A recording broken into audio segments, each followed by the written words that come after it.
So straight Zoom, straight information for you. Let's talk to James LeGrand here, Patrick. And let me give you a little bio and background on James.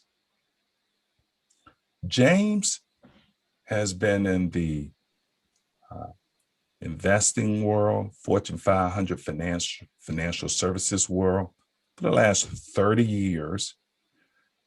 In the last 15 years, he's been working on Wall Street, working for one of Wall Street top investment banks. During his career, he's managed large international multifaceted project teams to create new corporate subsidiaries, technologies, financial products, and services to lead to multi-billion-dollar assets.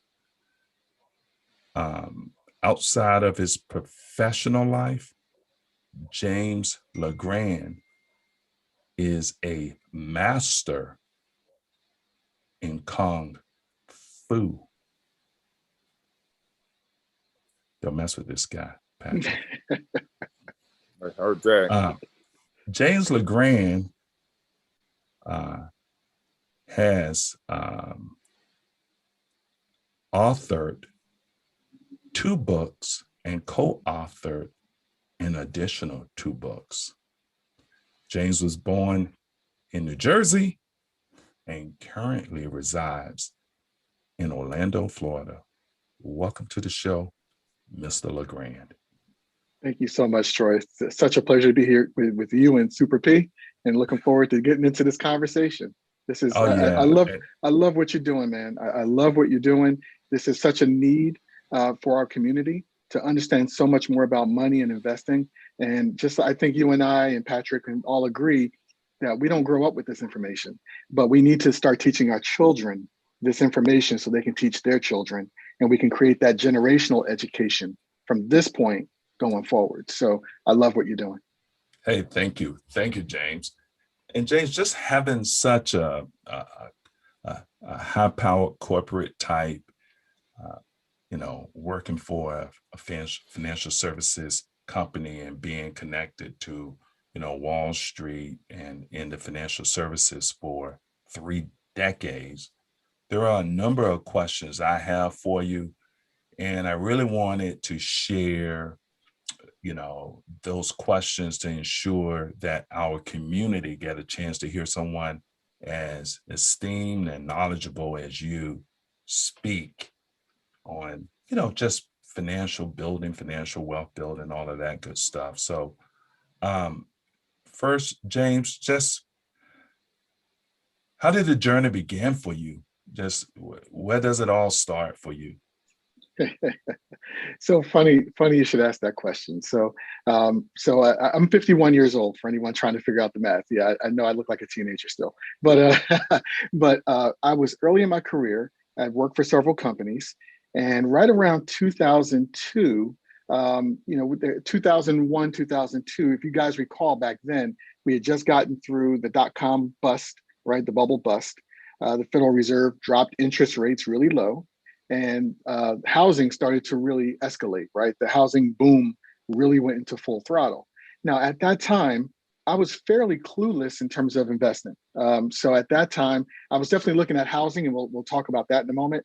But in terms of general investing, I was pretty clueless. And what happened was I was laid off from my job because of a recession I didn't know we were in. So for me, that was really striking. It was like, wow, there's all this information, all this knowledge out there. I didn't know to look for it or to look at it or to interpret it in a way that was relevant to me in my life. And I became very angry with myself. And I said, never again. So I actually started with the question, what is money? And you would think that that would be a really fast answer. Like, okay, I'll just Google that, what is money? That turned into a 3-month investigation, just that question. We think we know what money is, but there's money, there's currency, and then there's different types of money. M1 money supply, M2 money supply. There's so many, there's physical money, electronic money. There's money you've never heard of, like special drawing rights. What is that? From the IMF. So there's so many different ways you can look at the word money. And that's what really let me know that I don't know a thing. And then from there, I just went all in with my investigation and research, and I never stopped. So to this day, I'm still reading, I'm still learning, I'm still educating myself because there's always more to know. This is a complicated industry, and even people who work in it, we're trained on how to work in the industry, but not how to make that industry work for us personally. So you have to take personal responsibility for your finances and your investment knowledge. No one's going to hand it to you. Gotcha. So James, with your experience investing, can you tell us about your journey, and what was one of the big, or are there any audacious trades or investments that you have made in your career? Yeah, I'll tell you two of them, one in real estate and one in stocks. So my real estate story, I owned a home in New Jersey, back in 1997. And by 2002, it was worth double what I paid for it, for some of the things that we talked about, right? The dot-com bubble burst. The Federal Reserve dropped interest rates to so that companies could borrow more money for that would cost them less. That money found its way into real estate, and now real estate prices were rising very quickly, which, as we know today, is the real estate bubble that burst in 2008, 2009. But back in 2002, people weren't talking about it as a real estate bubble. They were saying, well, real estate never goes down. You'd be a fool to sell your house at this point. Real estate, jump into real estate. You'll never lose on real estate. That was the conversation back in 2002. And again, I'm doing my research, right? I'm learning about money. I'm doing my research on real estate and wondering, why is my house worth double? And then I asked myself a very simple question. Would I be willing to pay today's price for this house? And the moment I said no, I was like, okay, that's one solid answer. I know I need to sell, right? This is an overheated market. This property that I own is overpriced. And the thing that I knew based on my investigation at that point was, you buy when investments are cheap, you sell them when they're expensive. And in my estimation, my home was expensive. So I decided to sell. And my goal was sell the house, hold on to the money. And when the real estate market pops, when that real estate bubble pops, then real estate prices will come way down and I can buy the house that I want to retire in. So I sold in 2002 and still learning that whole time, but waited. I held on to that money and I waited and waited and waited. And the real estate bubble started shaking in 2007, popped in earnest in 2008. And I actually said to my wife, forget New Jersey. Where in the world do you want to live? These real estate prices are coming down so fast and so aggressively. Let's figure out where we want to retire and buy now. Like, we can buy the house we want to retire in. It doesn't have to be in New Jersey. So for different reasons, we decided on Florida. And at the time that I bought this house that I'm in right now, it was 65% off of its high price. When I came here to look at this house, there were no serious buyers for 2 years. So when we walked in the door with a pre-approval letter for 3 times the amount the house was being sold for, they rolled out the red carpet for us. I was able to name my price because at that point it was a buyer's market. So I bought my retirement home, and I'm sitting in it right now, for a discount. And now I don't care what real estate does. Real estate can go up, it can go down. I don't care. I'm not leaving, right? So I'm in my forever home, and that's one of the biggest audacious deals that I did. And today, as I speak, my house is up 50% from what I paid for it. Now I don't really care. I only know that because people keep asking me to buy it, but I'm where I want to be. The second audacious big investment I made was during the financial crisis that was spurred on because of real estate. So in addition to, what happened with real estate, the real estate bubble pops, right? There's something called mortgage-backed securities, right? These are packages of mortgages grouped together and sold in slices to investors, right? So think of a mortgage-backed security like a pizza, and then you slice that pizza up and sell slices to different investors, right? So what happened was initially the mortgage-backed securities were made with investment-grade mortgages, which were awesome. But then they started creating mortgage-backed securities with mortgages that weren't as good, right? Based on borrowers who maybe didn't have a great credit history. As those borrowers start defaulting on their mortgages, as an underlying investment into the mortgage-backed securities, the mortgage-backed securities start wobbling and then start to fail. And that led into, in major part, why the housing crisis caused the financial crisis of 2008, 2009. Now, I was out of the market at the time that the stock started dropping. I was watching it and I was like, this is the market's pretty high. I'm happy with what I made. Sell and wait. And thankfully, I didn't have to wait long. I only waited 6 months for the market to completely bottom out. When it did, I said, okay, what companies do I know, right? What companies am I really aware of that are oversold, right? Because I knew that because of all the fear in the market, there were companies that investors just sold just to sell everything, not really thinking through what should they be selling versus what should they not be selling. It was sell everything. So I went bargain hunting, right? And I bought a couple of stocks. One of them in particular I bought. I won't name who it was, but when I sold that stock, I sold it at $70 a share. When I bought it back again, I bought it at 98 cents per share. So I sold it at 70, bought it back at 98 cents. I knew it was oversold, way oversold. So I went all in on that one and a couple of others. But I also named my exit price. I said, when these stocks hit 5 times what they're worth today, I'll sell out of them. So I knew what my exit was. It took me about 14 months to get to that 5 times exit period.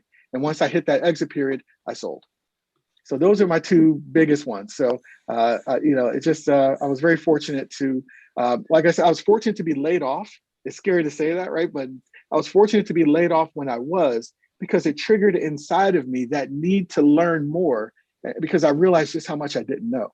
And from that, I've now got, a couple of decades under me of really understanding money at a much greater detail, much greater depth, and investing. Yeah, James. And, Mhm. from a core tenet perspective, just the core tenets of investing. Can you share that with the audience? Because to be able to do what you just described, you have to have some core beliefs to have that conviction and that strategy to be that successful. So can you share some of those? And I'm glad to. And this one's really simple. I didn't create this. This was created by a company called Stansberry Research, which is a periodical. They have several periodicals, but they're the #1 investment newsletter in the world. At least that's what they say. I believe that to be true.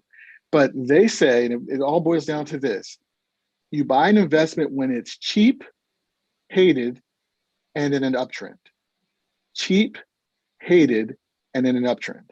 So what I did there with the stocks, right? Were stocks cheap? Yes. At the time that I bought that second Audacious story, cheap was absolutely the case, right? Everyone sold, right? And we'll talk about how to define cheap in a minute too, because cheap doesn't mean the stock price is cheap. So we'll talk about cheap in a second.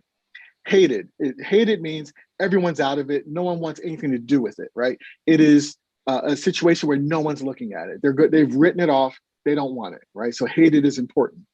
The uptrend is the most important part. So it's cheap, right? I like the price. It's hated. No one's looking at it, but it's starting its uptrend. So now I know it's bottomed. See, it's hard to call a bottom in a market.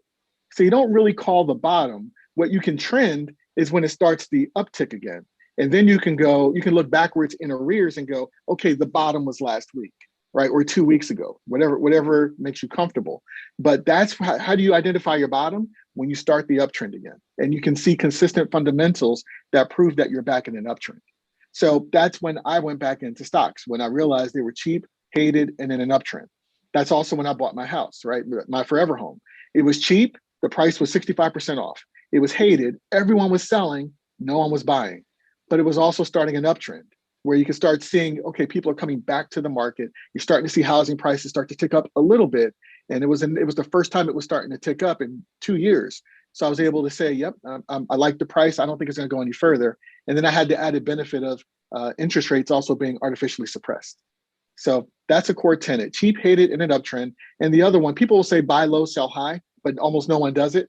So what I'll remix it to say, buy cheap, sell when it's expensive. Buy when it's cheap, sell when it's expensive. That's the remix of that. Almost no one does that, right? Everyone's when stocks were dropping, that's when everyone was selling. Everyone was selling into a loss, right?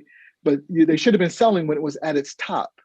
But how do you know the top, right? You have to have an exit strategy. You have to know when my investments hit a certain amount, that's going to be my exit, or have another methodology to determine, how much am I willing to lose before I sell? How much of my profit am I willing to cut into before I know it's starting a downturn and I need to sell? And those are, trailing stops as an example. We can get into that a little bit as well. Troy, you're on mute. Right, I was muted. I was muted while you were talking so that we didn't get any audio feedback, and sorry about that. James, we really did not talk about your professional background as much. I did the introduction, right? But I mean, you are an executive at, a Fortune 500 financial services company, and you have a lot of experience, as a, investor, like on the big corporate side. So would you like to share some of your experience there? Sure. So it's interesting. So my career is in project management. So I manage really large programs for the company. A program is just a series of projects, all related to a central theme. I've done programs where I've helped manage multi-billion-dollar asset conversions. I've done programs where I've helped create new subsidiaries for a company. I've done programs that are more regulatory in base, where we're working with the Federal Reserve or some of the other regulatory agencies.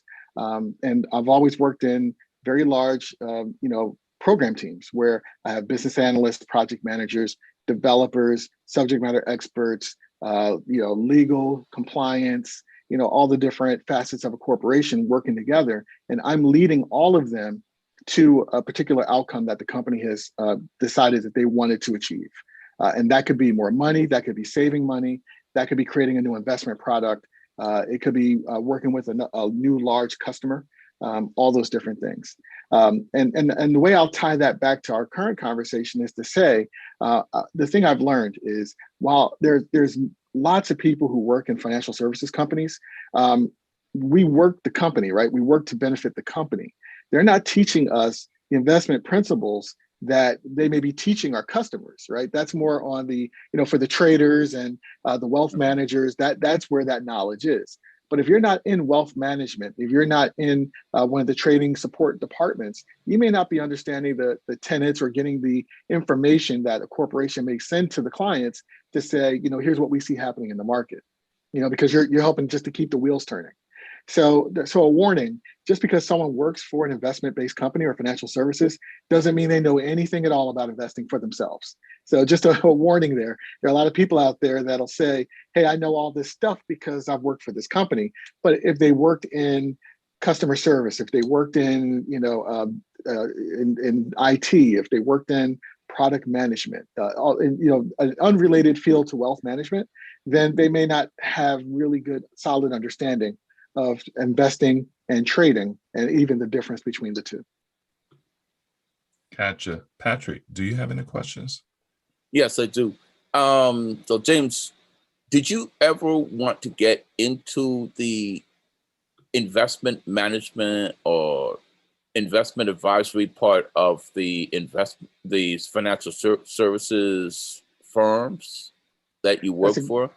That's a great question. So investment advisory, so the thing about investment advisory is that you have a responsibility to invest on behalf of your client, right?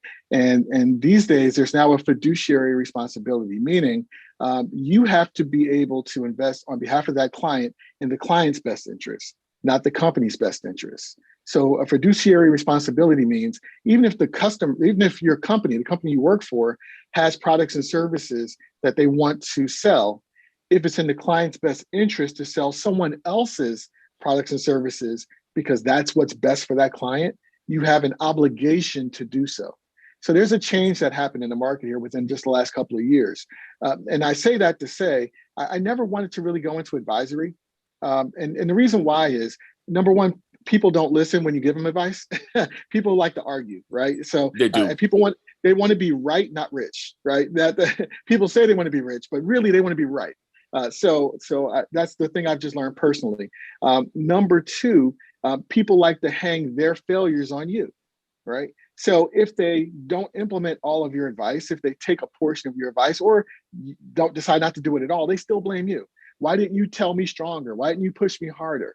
Or, hey, you told me to do this and it didn't work. Well, you didn't do everything I told you to do. Yeah, but the part I did didn't work. That's you, right? So I've just learned, for me at least, I'm staying more on the silent side in terms of specific advice for what people should do.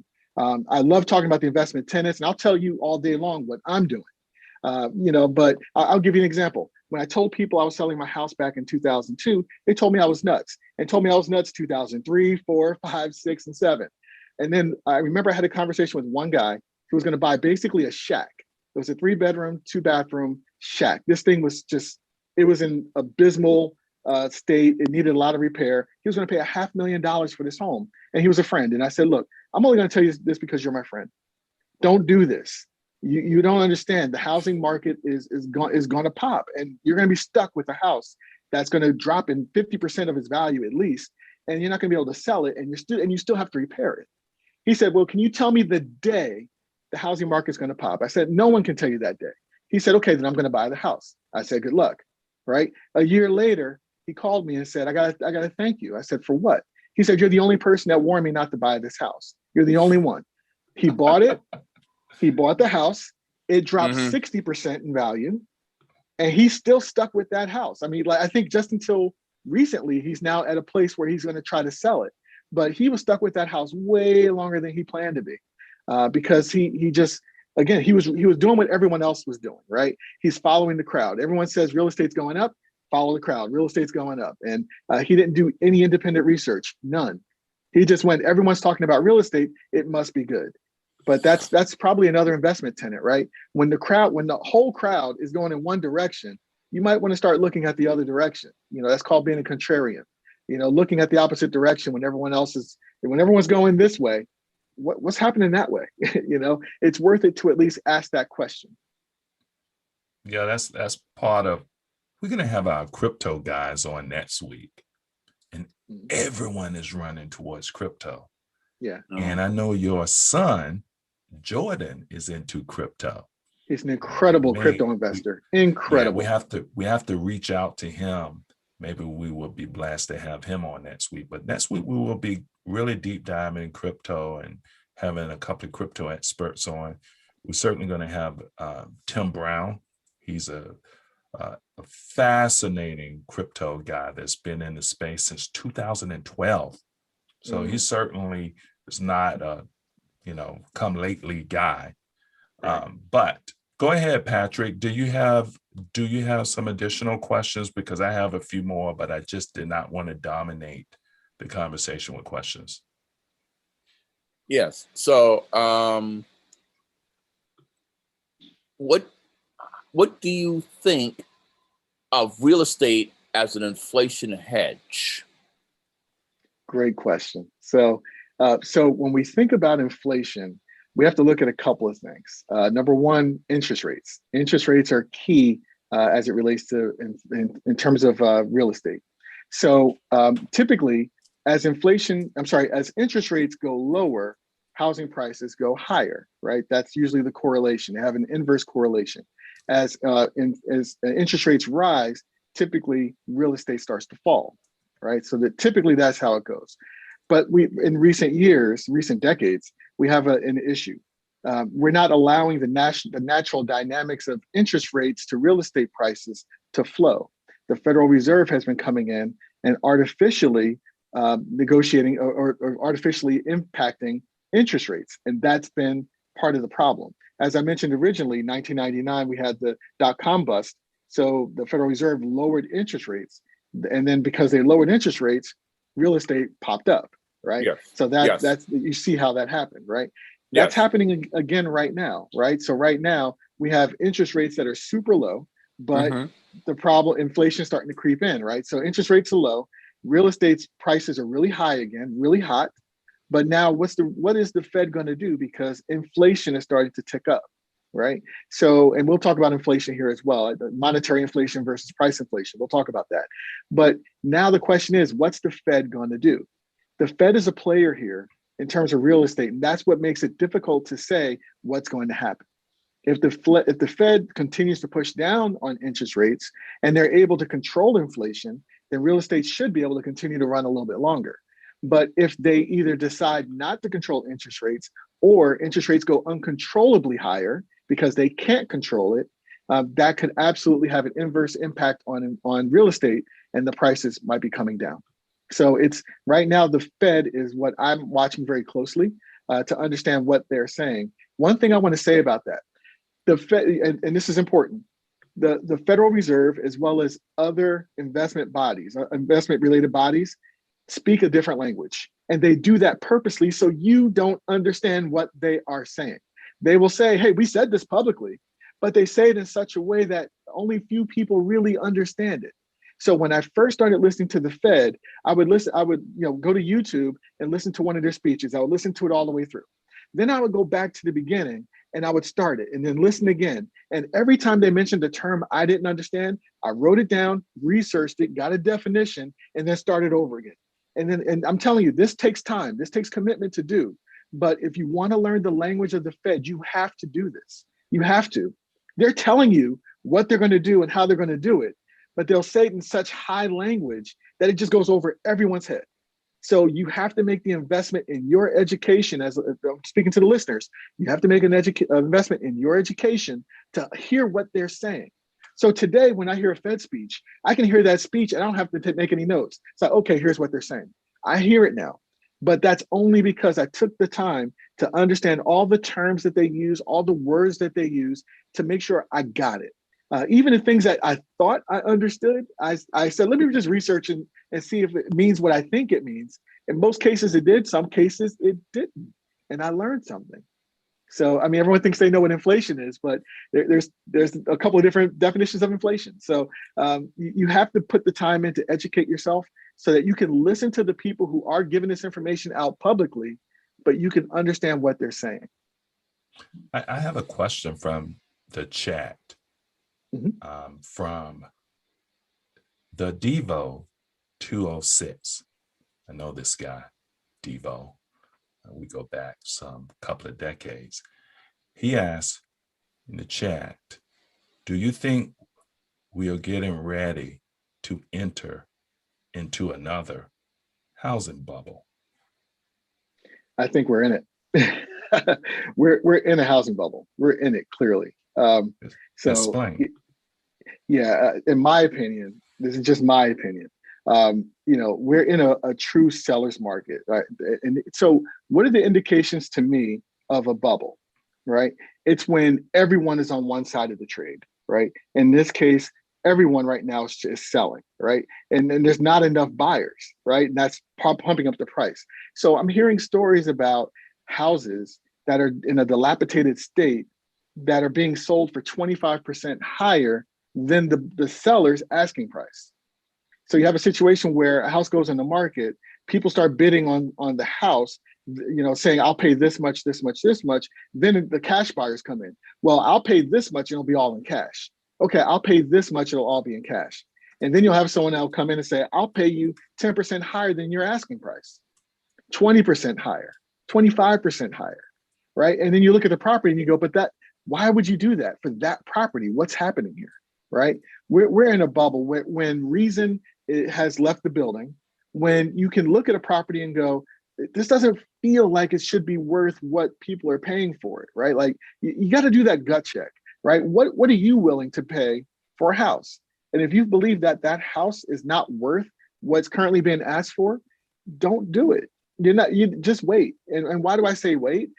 Everything is cyclical, right? Prices go up, prices go down.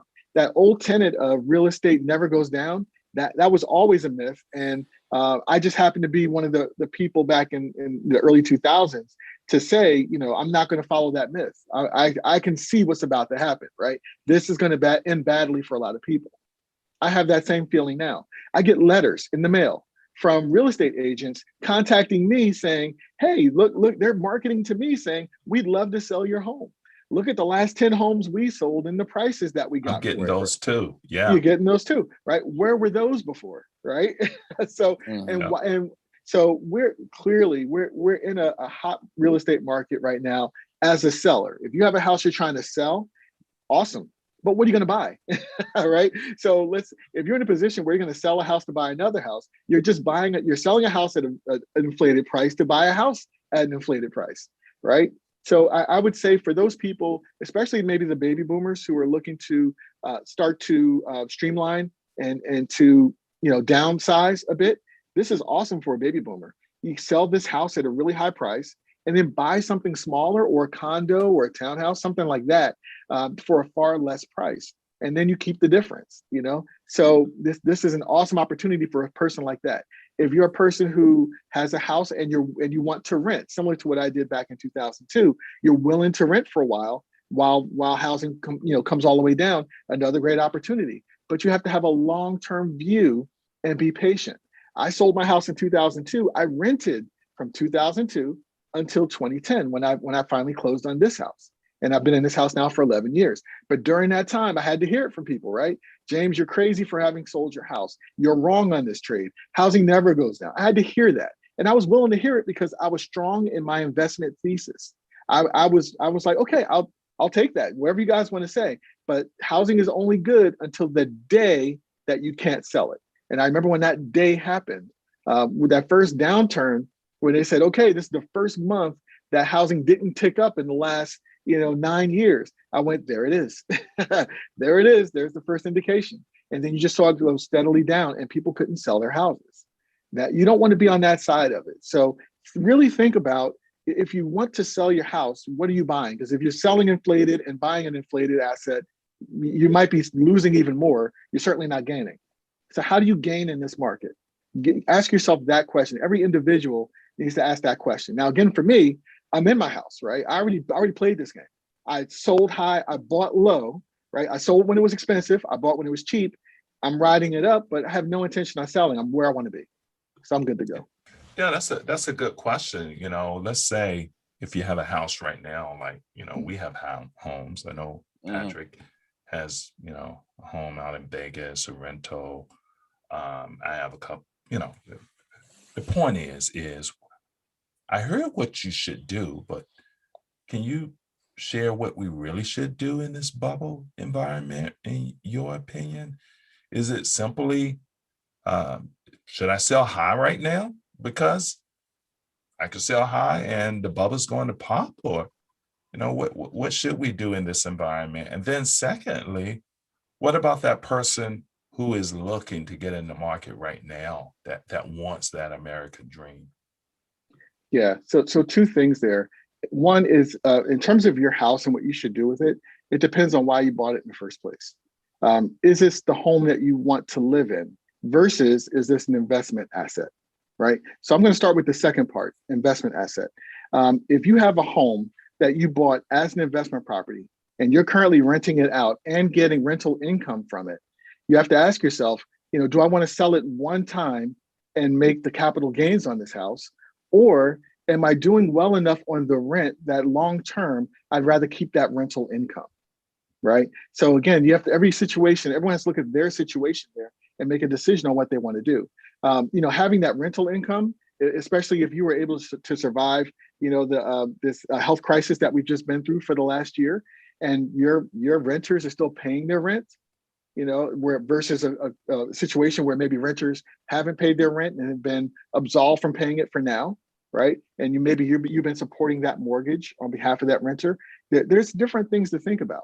So you have to think about capital gains versus income on an investment property and what makes the most sense for you to do, right? So if you have renters that are paying, my thought is as long as you're able to increase the rent at a reasonable rate, you're able to continue to that rental income exceeds what you owe on the house, so you can continue to pay it off with all the expenses that go into it, and you can hold on to that asset. You have to decide long term, is that where I want to be, or long term, do I want to exit this house? So again, up to you. And then for those who own their home, again, you can sell right now and make a ton of money, but is your plan to buy something else and then your net equal, or is your plan to go into something less than what you have, something smaller, so you can bank the difference? Or are you planning to go into an even more expensive house? You got to really think about your household situation and decide what's right for you. But if the plan is to make money, if the plan is to always be in a position where you're increasing your wealth, you have to really look at which of those situations makes the most sense for you. For me, I've already made that decision.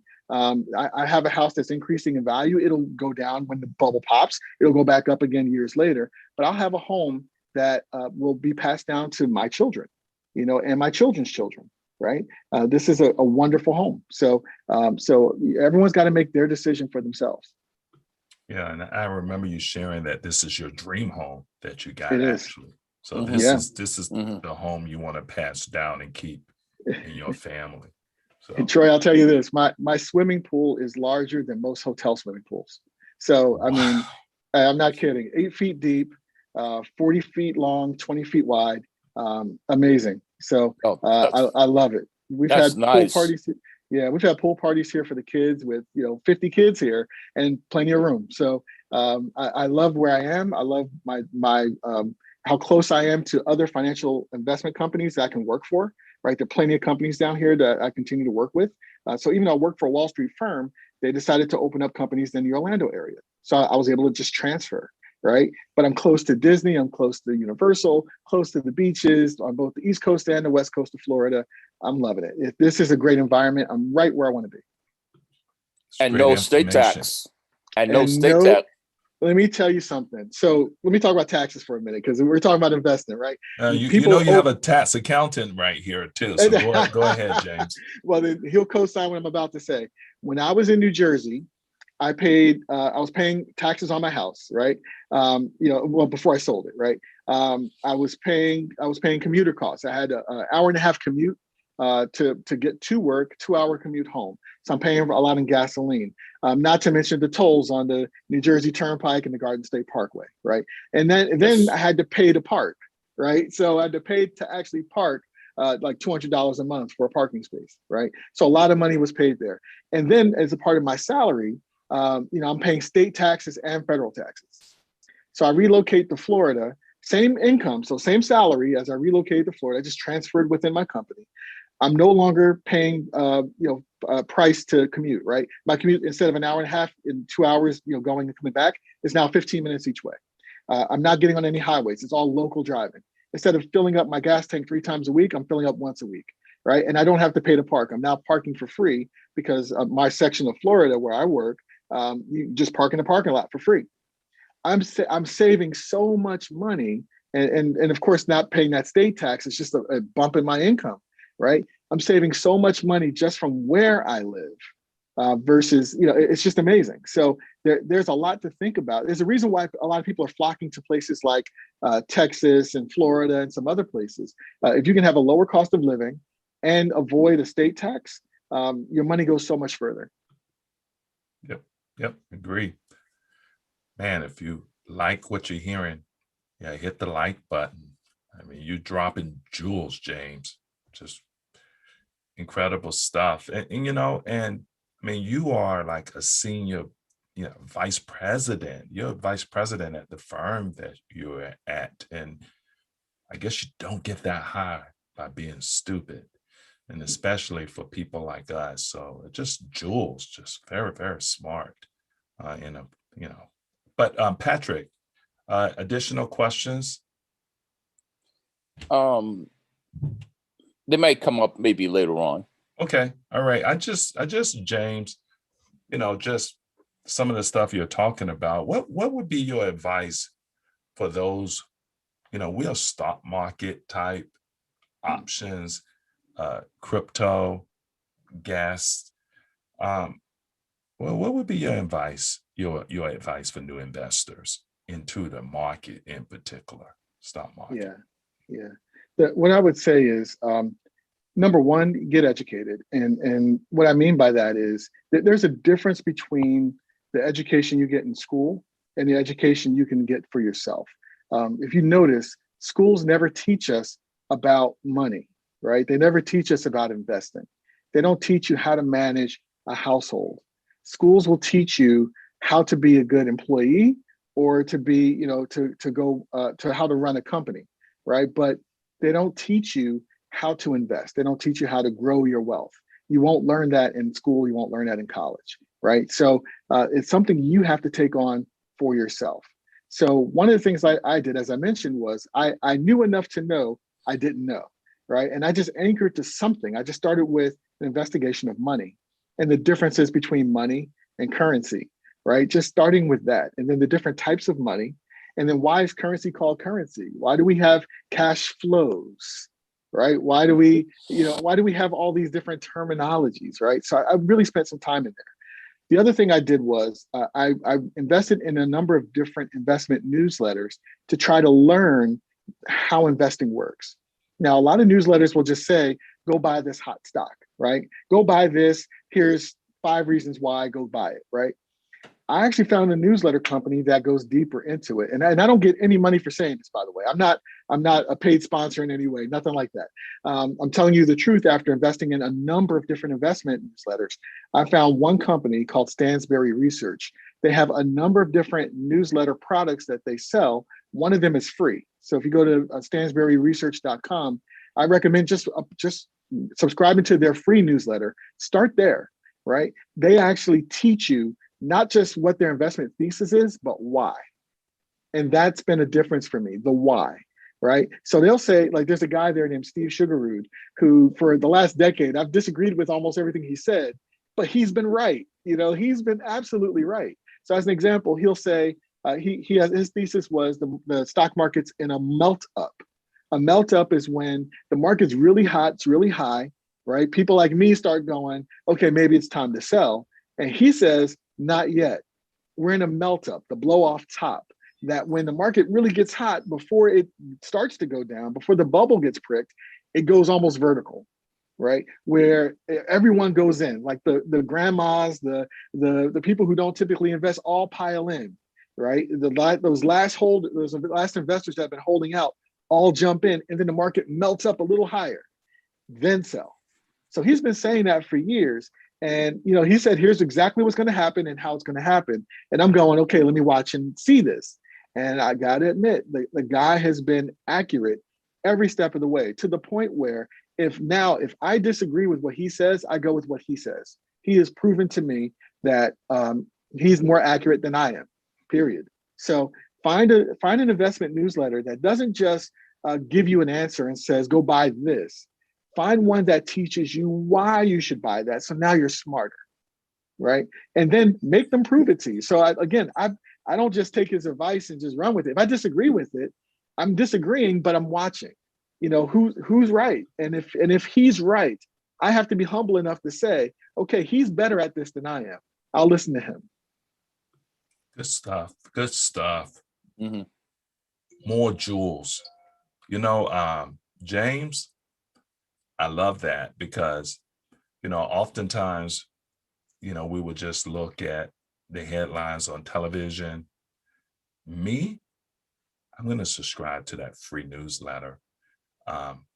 Right now, I'm a Barron's guy, and I'm not sure if you are a fan of Barron's, but at least it's a start to get information. And I have to pay for it. Like you can get the free information, or you can pay to get that deeper information, that deeper knowledge. And what I have found is it's given me an edge that I would have not gotten otherwise. If you're going to really invest your money, you should do what's best for you to get educated. But go ahead.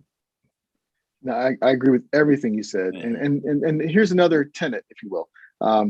By the time it's on the news, you're too late, right? So by the time you see it on the news, it's already too late. Everyone knows it now. So you're already behind the gun. So that's why following the crowd isn't always the best way to go, because the jig is up, right? The secret's out. The key is to get into investments when they're cheap, right? How do you do that? Well, you have to know when they're cheap, but you can't watch every market all the time. We not all of us have families. We have our own ways of earning our income, our businesses, our companies, all those things. Some of us have both, right? But the thing I like about a really solid investment newsletter company is that they can be watching for you. So then you get the email that says, okay, here's what's going on. Now you have some inside scoop. What I love about the newsletter sometimes is they'll say, hey, don't invest in this yet, but here's the trend that we're seeing starting to happen. Right. So now you have an early look and it's like, oh, what's going on there? And you can start investigating early enough and getting yourself comfortable in your own knowledge, because you should never invest in anything you don't understand. That's the other thing, right? You should understand what you're investing in.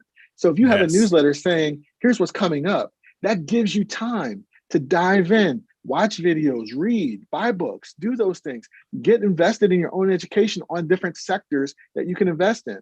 And then when they say, hey, we told you guys we're watching this for the last 2 months, we just hit these numbers, we think now's the time to go in, go. Well, now you have a basis of understanding. You've been watching it for 2 months, you've done your own research. So when they say go, you can make a solid, educated decision. Should I go or should I not go? Right? At least, so you're not just trusting blindly. You've done some work, right? So don't invest in anything you don't understand, but you do need some help in knowing where to look. And that's where a really solid investment newsletter can help you. And before we go off into the markets from this past week, you keep referring to money and currency.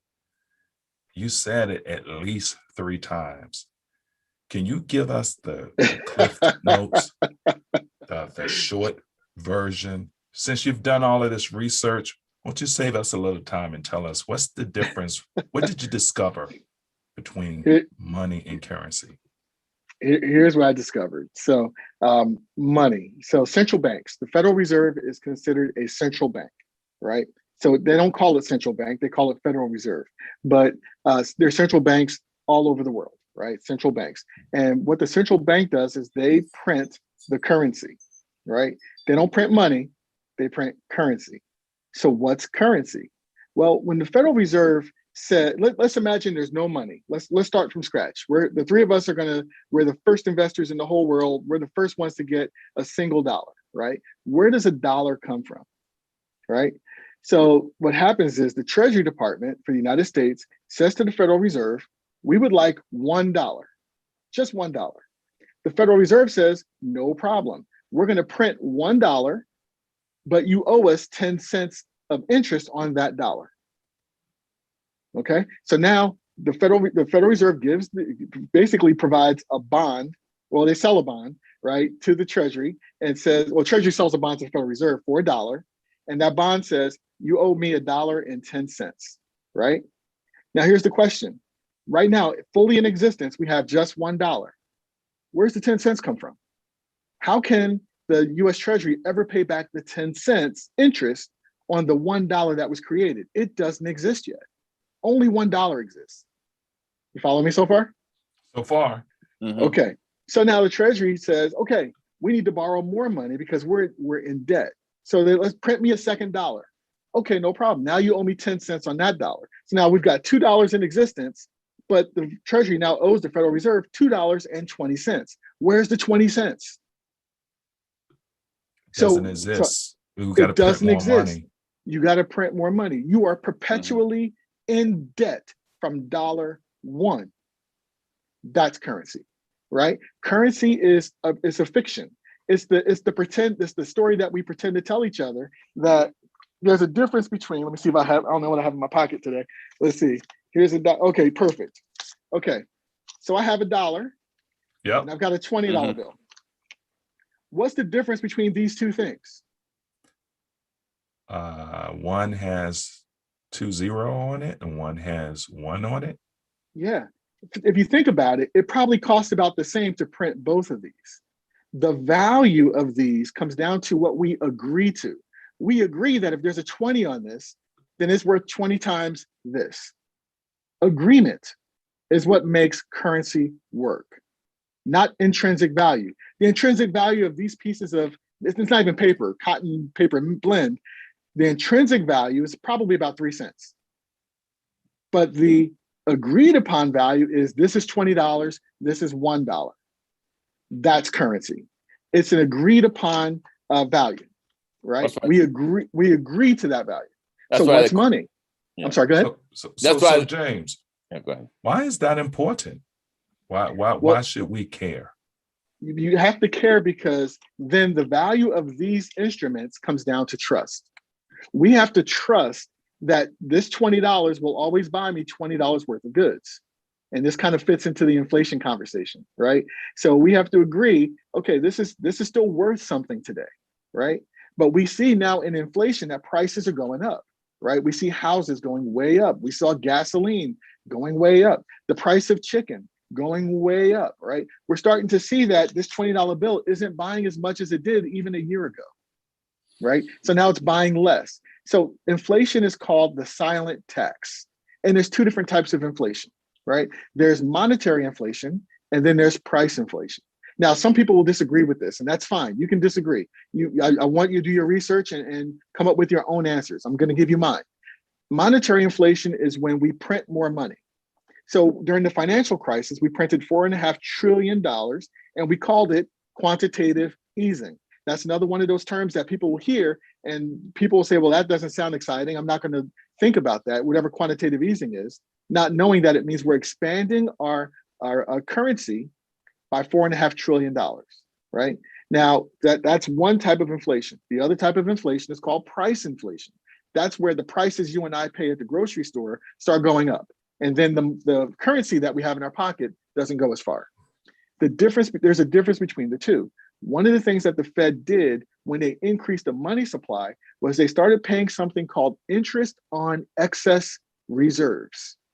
IOER, interest on excess reserves. What they did was they said to the big banks that are with the Federal Reserve, hey, we're printing all this money, we're giving it to you, but tell you what, we don't want all that money to hit the market at the same time and cause price inflation. So what we're going to do is pay you interest for every dollar over the reserve amount, that minimum requirement that you have. Let's imagine that banks have to keep 10% of their money in reserves. They can't loan that out just to keep it there to meet the Federal Reserve requirement. I'm just going to use 10% as an arbitrary number.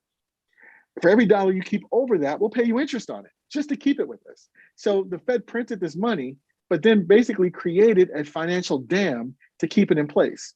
So financial companies went, hey, do I want to lend this money out into a financial crisis at risk where I may not get it back, or just keep it with the Fed and make this interest on excess reserves? Those companies decided to hold that money back. So we didn't see price inflation from the 2008-2009 timeframe when we were doing TARP and quantitative easing 1, 2, and 3, right? Now, since then, companies have been allowed to use that money to buy back their own stocks. So stocks started getting a head start in rising again. And now you're starting to see that interest on excess reserves, that interest rate starting to shrink. So now companies are going, you know what, it's probably more profitable for us to loan this out than to keep it at the Fed. So now you're starting to see money hit the market. That's one thing. Then on top of that, we had the health crisis that we just went through.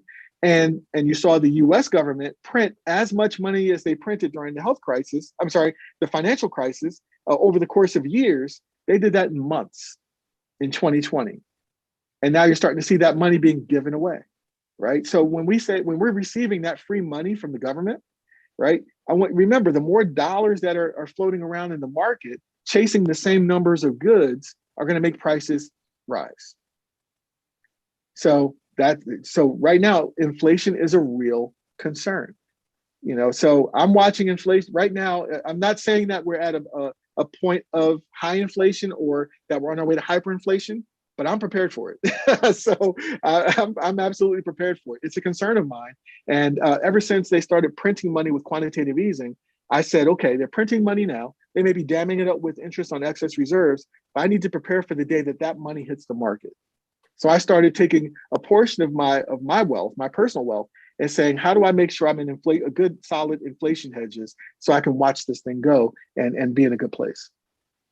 Good stuff. Yeah. So, money. And what's money? Gold and silver. Gold and silver is money, period. It actually has intrinsic value. It'll always have value. Gold will never go to zero. Silver will never go to zero. But these could. these could go to zero. The US dollar wasn't always the international reserve currency of choice, right? We became that way after World War II. After we had a Bretton Woods agreement that said that the dollar would be backed by gold. At one point in time, this didn't say Federal Reserve note. This said redeemable for gold or something like that. I forget the exact words. Yep. 1971, Nixon took us off the gold standard, 1971. So then this was no longer backed by gold to constrain how much was printed. See, back then, you had to have a certain amount of gold to print every one of these. Nixon said, we're going to close the gold window. You're no longer able to redeem dollars for gold through the government.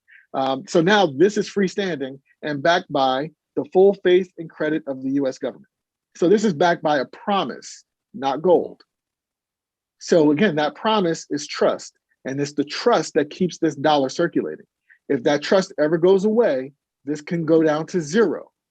But gold and silver will never be at zero because it actually has intrinsic value. It's valuable just because of the metal that made that coin or round.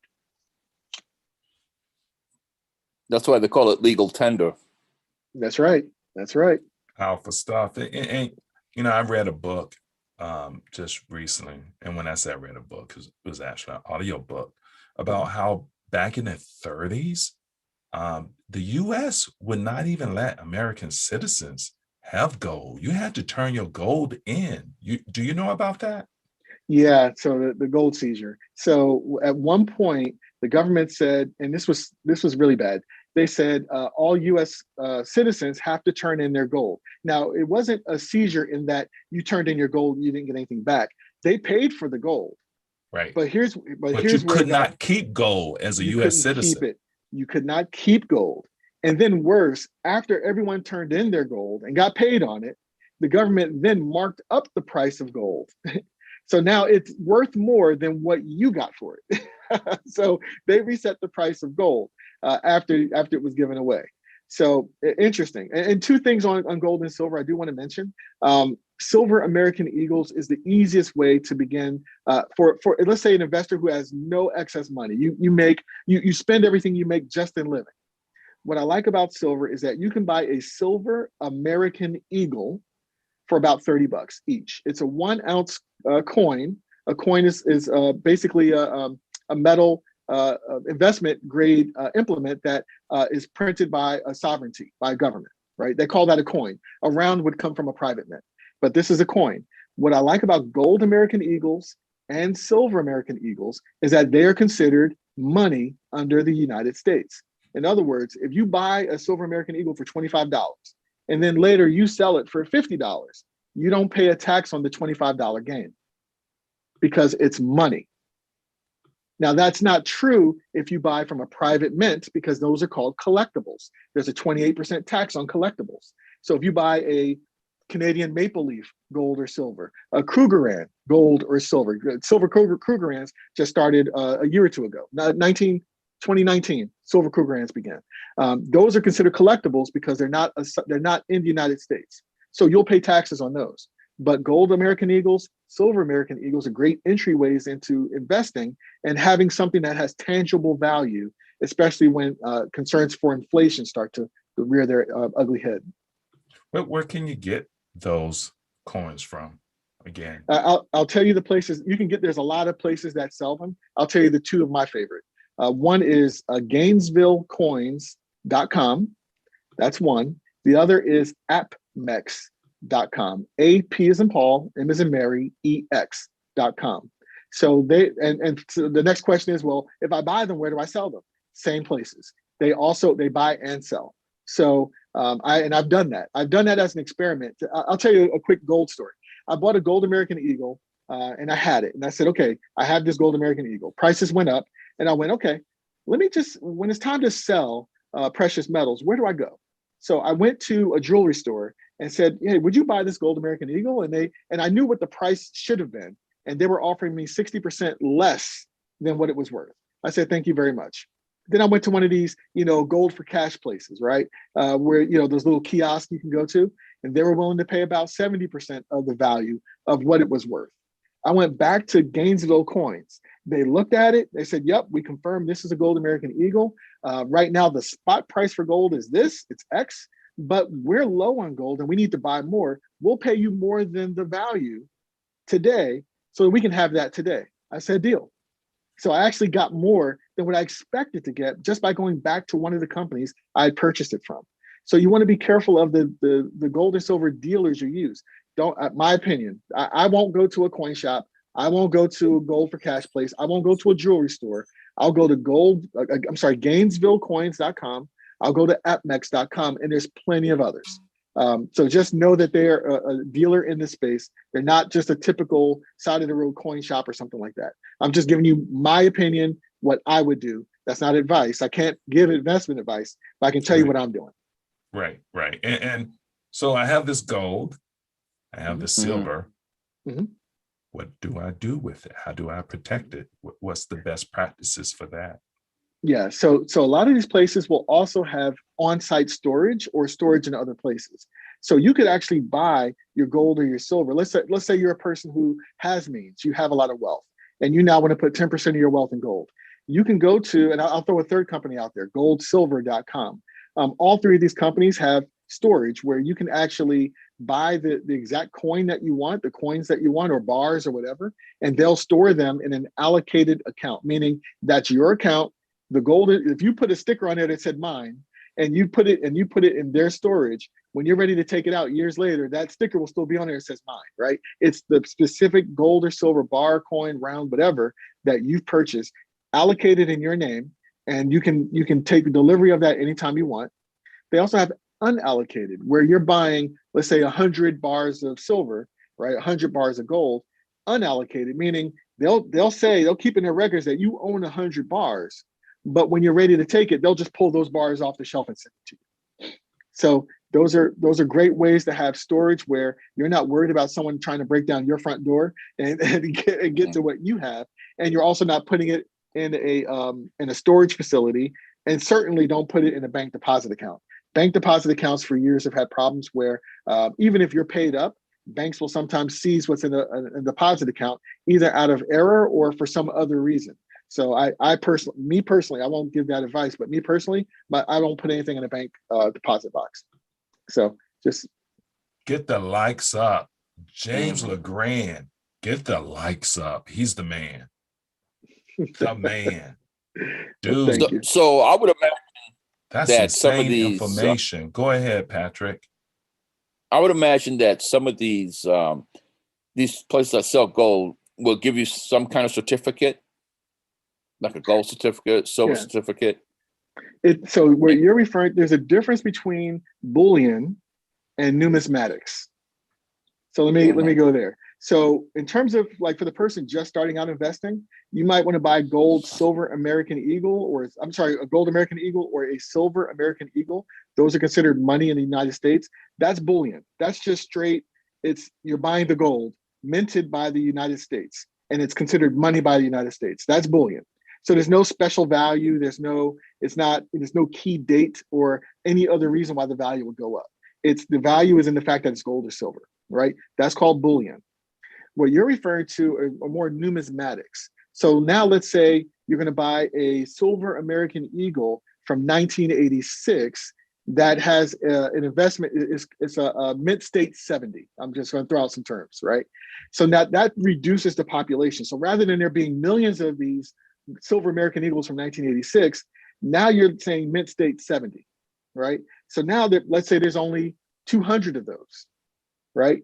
And it comes in a case, and you get a certificate, and it's signed by the engraver, right? Now that's a numismatic. Now the value isn't just in the fact that it's silver. The value increases because it's a rare type of silver. It's a mint state 70, and there's less of them because of the 1986 being a key date, by the way, for silver. And it's in a case that's signed by the engraver. All of those things will add value to that one purchase and make it worth, instead of being worth $25, everything I just combined there together might make it worth $900. I don't know the price today for something like that, but just throwing that out. But that's a numismatic. So what I would suggest, the way I started with, and I did this with my children, all I did was buy one silver American Eagle. This was my entryway into precious metals. I bought one silver American Eagle and I took delivery of it, just one. I wanted to hold it. I never held silver before, not real silver. I wanted to hold it. So I got it in the mail. I held on to it. I said, wow, this is a little heavy, right? Heavier than I thought. Gave it to my kids. Hold this, feel this, look at it. That's silver. That's real money in the United States. You've never held real money before. This is it, right? Let me tell you something. That changes a kid when you do that to them, by the way. I saw it in my children's eyes. I did that to them. My boys were 12 years old when I did that to them. They're 24 now, right? And that began their investment journey. That's why my son Jordan is one of the reasons why he's so good as a crypto investor. He understands what to look for in markets. But it all started right there. This is money. You're holding it in your hand. Dad, can I have one? You got it. Here you go. I'm gonna buy 2 more. Now you guys have. You want to take your allowance and buy more? No problem. I'll help you. Right? Mm-hmm. So that's how it started. So then from there, I started learning more and more about precious metals and how that's a really solid inflation hedge. So that was important to me. I needed to understand, like inflation hedges are going to be your precious metals, gold and silver. There's also, by the way, palladium and platinum. So those also work in that area as well. Corporate bonds and cryptocurrencies. And cryptos are the one that worries me a little bit because my son Jordan understands it flat.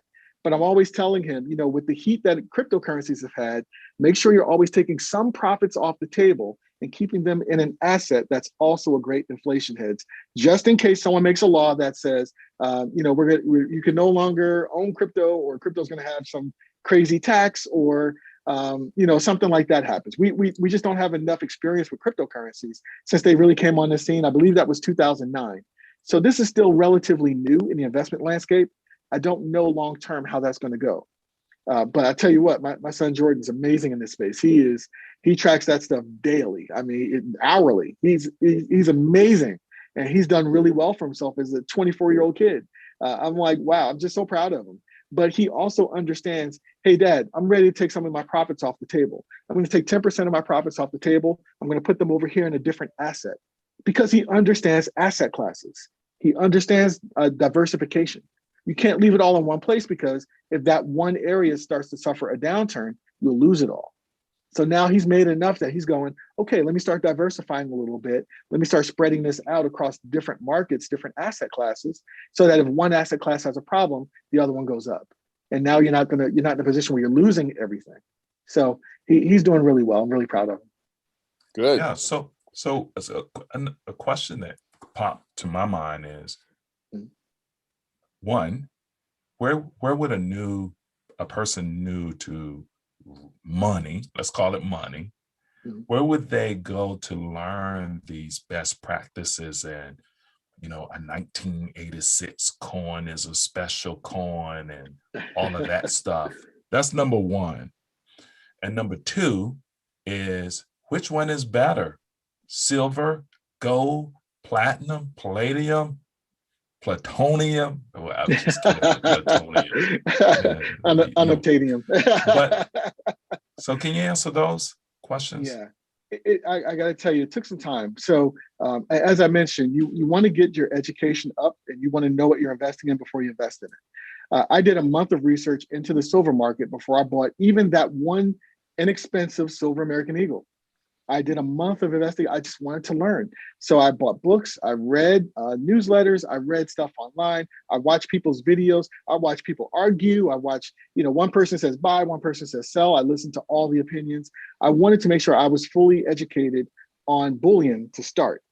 Then I learned about the numismatics with the key dates, mint dates versus, all these other things, mistakes in mints that cause, products to go up in value. The signatures and what signatures are most valuable. It took me time. And I'm still learning. So unfortunately, there's not really one great source to go to for everything. But Mike Maloney is a billionaire who owns a company called goldsilver.com. He's got the #1 book out on gold and silver investing. And my advice would be start there. That's one resource that will tell you everything you need to know about numismatics and bullion. It'll start to get into the key dates, and he also talks a lot about money versus currency. So he's a good person to follow on YouTube. Go to goldsilver.com. They have a newsletter as well. He's a great guy to listen to. But definitely, if you're just starting out, get his book. He'll give you enough of a foundation to move forward. I wish I started with his book before I kind of just went on my own, right, and just started learning. I think he would have shortcut my education just by reading that one book first. So that would Mike be. Maloney, do you know the title of that book? It escapes me right now off the top of my Okay. head, but there's only one Mike Maloney that's in the gold silver space. So you'll find it. No Yeah. doubt you'll find it. And if I'm not mistaken, at least at one point he was giving away the book for free, at least an electronic version. And I forget how to get it. So if you go to goldsilver.com and just see if he still has a deal where he's giving that book away for free electronically. I think it was a situation where if you joined his newsletter, you get the book for free. I don't know if he's still doing that. I'm remembering that from a couple of months ago. I don't know if he's still doing it now, but it's absolutely worth it to buy the book, no doubt. To have the paper copy of the book and be able to mark it up, circle, highlight, put notes in. You want, when you buy a book, you don't want that book to look brand new forever. You want that book to look beat up and used. You want to put all your thoughts in there and highlight things and put in bookmarks, and you want to eat that book, right? So, a book on a bookshelf is not helping you. Read that book, eat that book, understand the knowledge and information it contains. So write in your books. Yeah, and I'm familiar with Mike Maloney because Shannon Allen turned me on to him, and I've actually watched him for over a year on YouTube. Yeah. So yeah, good stuff. I will look for his book though. Mr. Allen did not turn me on to his book. So but he did turn me on to his information, which is really good. So you do not have a particular pick. Well, maybe I heard it. So you chose to go with silver for a reason. So what were those reasons personally for you? Because you looked at everything. I'm trying to get the audience so why silver? Yeah. So gold is to maintain your wealth. Silver is to expand your wealth. Here's what I mean by that. So gold and silver tend to move in the same direction, but not at the same speed. So gold is the great stabilizer, right? So gold will move up or down at a particular rate. Silver is like gold's little brother. But when gold goes up, silver goes way up. But when gold goes down, silver goes way down. Silver is much more volatile than gold. So when there's reasons to be in inflation hedges and you're looking at precious metals, you have to ask yourself, do you want to go slower and more stable like gold does, or are you willing to deal with the whiplash that silver can take you through? I was willing to go with the whiplash. So I like both. And right now I'm actually liking platinum as well. But silver for me has been, it just made sense. And I remember back in 2010, a lot of family and friends said to me, hey, you didn't push enough on us on real estate, right? I was answering your question before, Pat, about why I don't do advisory, right? People don't listen. So James, how come you didn't tell us about real estate? I said, well, if you're mad about this, here's what I'm going to do. I'm going to tell you what I'm going to do next. Here's what I'm going to do. Long term, I think inflation is going to be an issue. I'm going to start preparing now to have as much time as possible to run up to when the dollar has a problem, right? So I wrote an email to my family and friends back in 2010 and explained all the things I was doing. No advice. I didn't say, here, you should do this. Everyone needs to look at their own portfolio and decide what they want to do. But I said, here's what I'm doing. And out of the 113 people, I believe that I sent that email to, two did their own research, jumped in, followed up, and said, you know what? We like what you do. We're going to do the same thing, and invested the time to learn on their own. So they still believe in the same thesis I do. The dollar has some trouble coming up. The dollar is the asset that underpins all the other assets. So you want to be in a place where that asset's going to run up if the dollar runs into trouble with inflation. So that's where I am. That's what I'm thinking about. That's what I'm looking at right now. I'm looking at precious metals, I'm looking at corporate bonds, and I'm looking at cryptocurrencies. Those are the three places that I'm looking. We will have to have you back next week on the crypto show. Well, I'm certainly not a crypto expert in any way. I'm still learning that market. I remember when the first time Bitcoin hit my radar, it was at 7 cents per Bitcoin. But back then, you had to be a Bitcoin miner. It was more difficult to get into. There were still a lot of questions. Is this going to be a sustainable market? All these other things. But I remember at 7 cents, I was going, man, this seems to make sense to me. And I allowed myself to let that opportunity go by, and I missed it. And now it's what I think yesterday I saw it at $55,000 or something like that for Bitcoin. 7 cents to 50 grand. Yeah. Yes. Wow. Yeah, that's quite the ride. Yeah, but the fact that it was on your radar says a lot in itself, James, because it wasn't on my radar because I wasn't at that level as far as, diversity.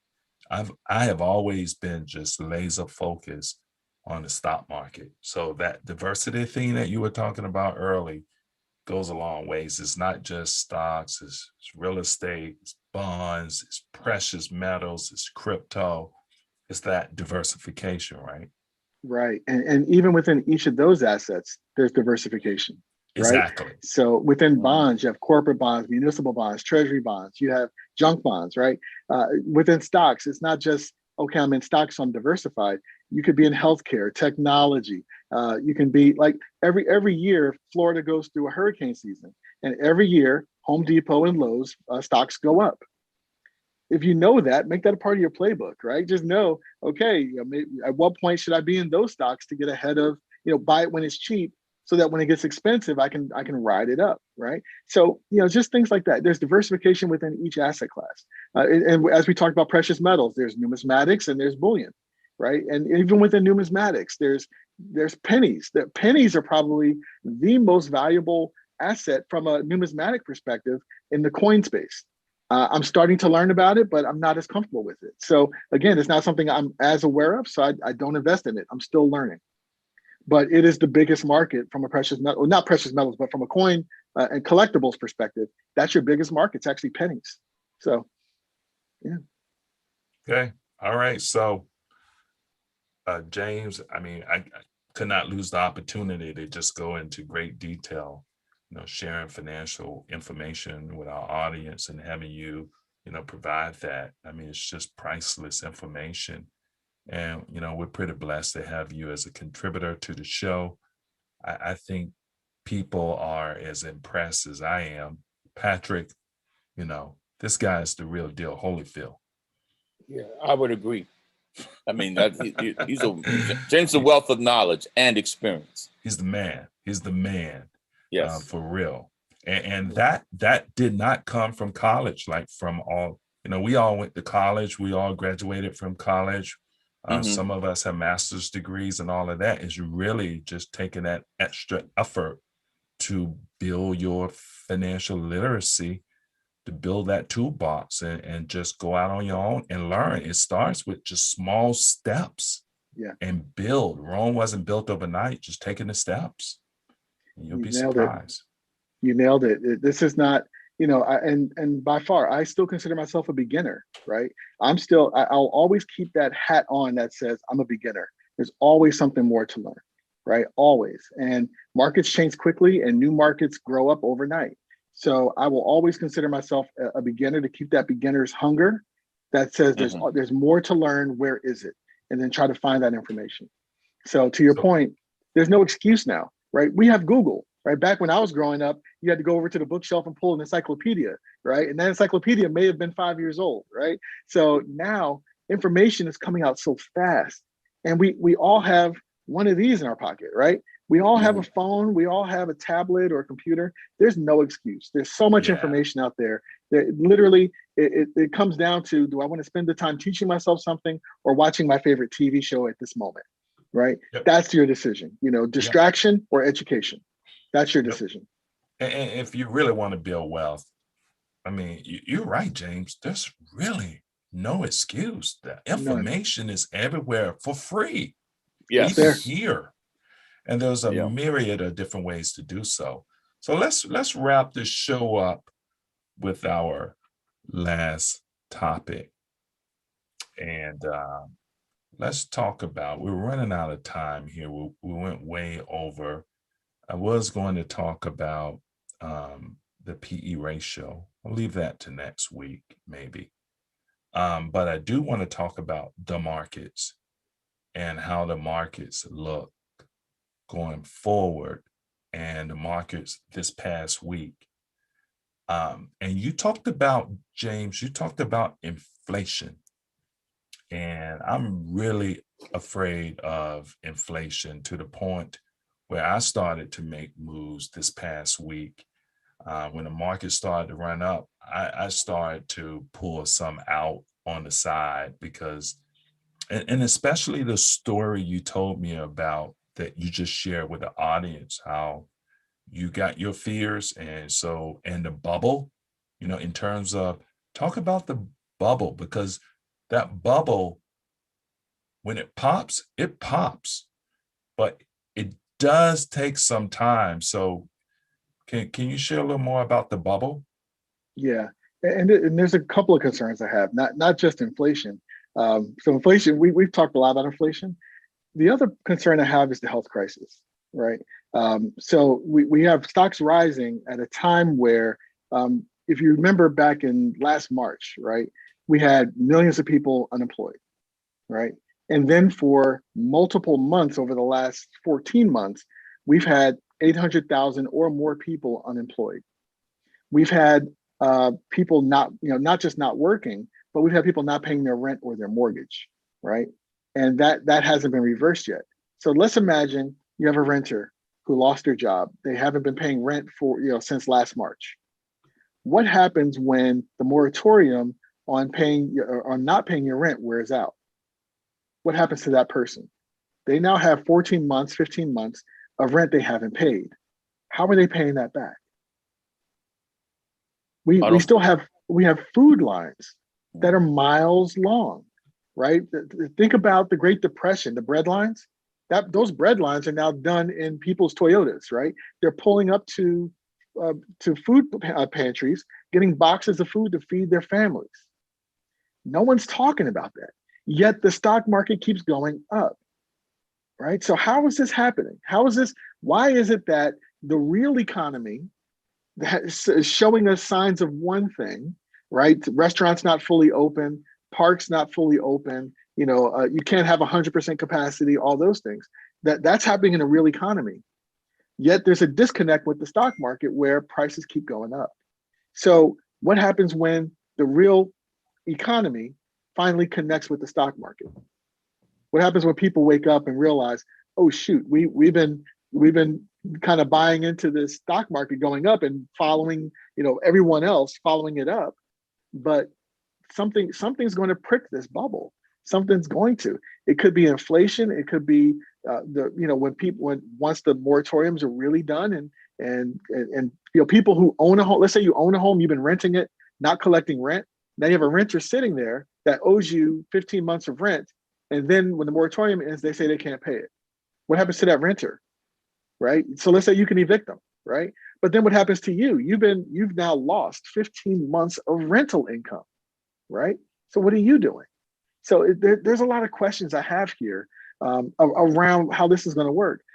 With so many people now working from home and realizing, wow, we don't have to spend so much money on commercial real estate because people are working from home and that's worked. So what about the companies that decide to continue to do that or do that in a more hybrid way? They don't need as many floors in a building or even as many buildings. So what happens to commercial real estate? So I right now, I just have more questions than answers because this doesn't make sense to me, right? And I think that's the first thing is internally, do things make sense? Does it make sense for the market to be as high as it is given this backdrop? If you think it does, then you should continue to invest in the market. If you have the questions that I have, then you start to go, how do I position myself in case that bubble's going to prick sooner rather than later? And of course, if you're on the other side of the thesis and you go, this is unsustainable, you start taking actions to protect yourself. So everyone's going to look at this a little differently. Everyone has a different investment lens. My lens is more in the middle right now. I have a ton of questions and no answers. I don't know where to go to get a solid answer. And we still don't know what the Federal Reserve is going to do. Are they going to keep trying to suppress interest rates or let them rise to counteract inflation? We don't know. So I'm sitting with a lot of questions right now. And by the way, that's not a bad place to be. You're not, in most cases, you're not going to have a solid answer for some time. But if you're able to have the right questions while information is coming in, when it does click in for you, you'll be able to make fast decisions. So I'm sitting with the questions. Yeah, and we were going to talk about PE ratios today, and we're running out of time. And I know you have a hard stop in 20 minutes, and I wanted to respect your time because I think our audience want you back. I think they want you back next week, James. I think they want you back forever. This is such good stuff.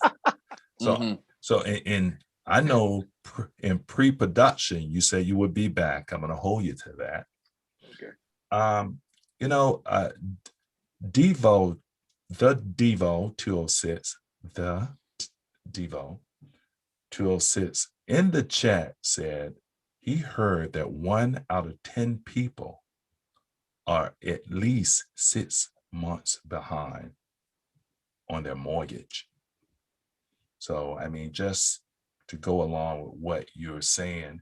And so for me, what I did in the market over, and what I'm looking at, I'm still in the market, but the high PE ratio tech stuff, I'm selling that stuff off. I'm only going with the plays, the low PE ratio, which we were going to talk about. Well, I think we'll talk about it next week, but I'm going with the low PE ratio, solid COVID plays.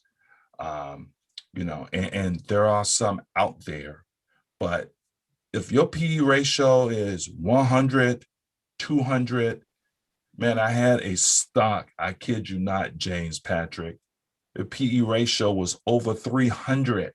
It's a great company, but and it had made over 400% since last March, and it had great earnings that recently came out. But the PE ratio is just too expensive. In this type of environment with inflation, you have to invest in the low PE ratio stocks. And I know pre-production, Patrick, you were going to share a trade, and we ran out of time, so we'll do it next week. But what was the question we asked about that, James? What was that question? What's the PE ratio of that stock you're going to recommend a trade on? And the PE ratio was what, Patrick? Was it 7? It was 773. Right. 7.73. So very, very low PE ratio. And it's in a space that does well when interest rates go higher. Exactly. So we're not saying get out of the market, because you need to be in diverse asset classes. But what we're saying is be in the right areas of the market. And so tech, because tech has been booming and going crazy, if you're in Zoom, and Zoom PE ratio right now is over 100, I do not care how good Zoom reports. In this environment, there's danger. And because of the reasons you just shared there, James, I just sold off. I was just selling high PE ratios. I was really waiting for that ramp back up to get out of those high PE ratio stocks. And I'm doing a rotation to the lower PE ratio. And I have some lower PE ratio stocks already. And so I'm holding on to those, but everything high. I mean, I sold over $100,000 this week in high PE ratio stuff. And I liquidated some even more than that amount in options of high PE ratio stuff. So I'm not playing with that high PE ratio stuff. But go ahead, James. Would you like to comment on that before we wrap up? Just a quick comment about what makes a stock expensive, right? You could have a stock that is worth $300 per share that's considered cheap, and you can have a stock that's worth $1.99 that's considered expensive, right? And that's where the PE ratio really makes a difference. right? It's really understanding, is that a good value? Is the current price good value or not? So that stock that's at $300, if the PE ratio is less than 9, less than 10, that's undervalued. That's a great Yeah, stock. yeah, Great that's price, I undervalued. should say. Right. Great price for that stock.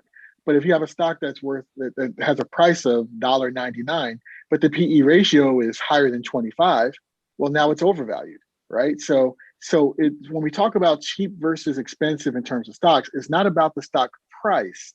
It is about the PE ratio, and that is a key indicator in helping you understand whether the price of that stock is well valued or not. So anything less than 9 or 10 to me is a no-brainer. Anything between 10 and 20 is it's good value. Better value the closer you get to 10. The closer you get to 20, the more you're getting into that overpriced or overvalued area. 20, 25, I don't want to touch it. That's me. That's just me though. Everyone else has their, people look at prices and go, well, I think there's more play in the price. The price right now is $1.99. I think it'll go to $4. So I'm going to stay in it, even though the PE ratio is higher than 25. Well, then that's your choice. But just understand the metric there, that higher than 20, 25 is considered overvalued. So that you need to know those fundamentals and then make your decisions. Yeah, and we talked about this last week. How do you get the price of a stock? Is the price of a stock is essentially the price of the earnings per share. And then that PE ratio is how much you're willing to pay on top of the earnings per share.